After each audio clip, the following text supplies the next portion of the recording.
بسم الله الرحمن الرحيم. الحمد لله رب العالمين والصلاة والسلام على أشرف الأنبياء والمرسلين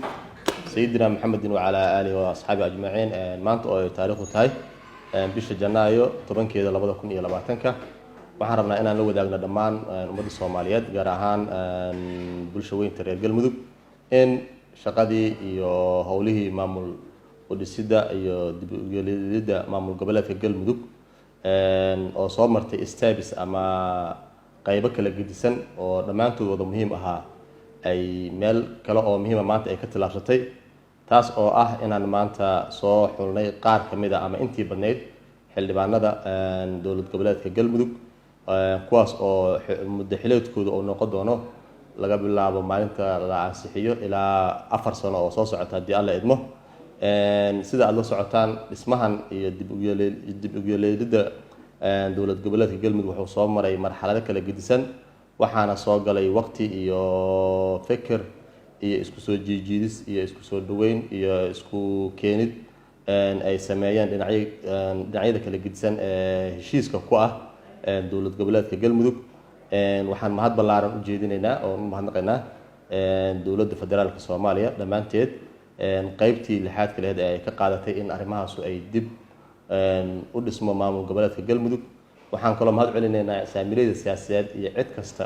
oo reer Galmudug ah iyo bulshada caalamkaba oo qayb ka qaatay ayaguna in arrimahan la isku soo jiijido la isku soo dhaweeyo lana dhiso Galmudug loo dhan yahay la iska wada dhaxarko loo siman yahay la wada la xawsanayo ama nin walba oo dareemayo inuu asaguna qayb ka yahay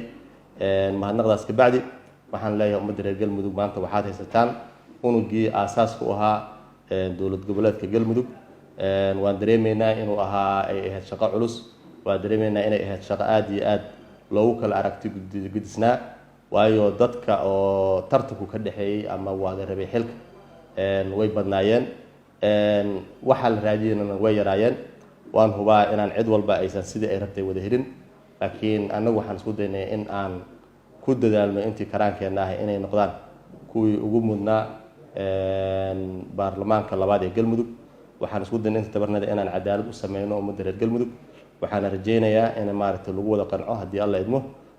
halkaasna aan ku soo xirno hadii Alla idmo in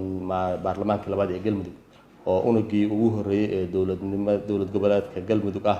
maanta aan fadhiisinay inta yar ee ka dhiman xubnaha dowlad goboleedka Galmudugna waxaan rajaynaynaa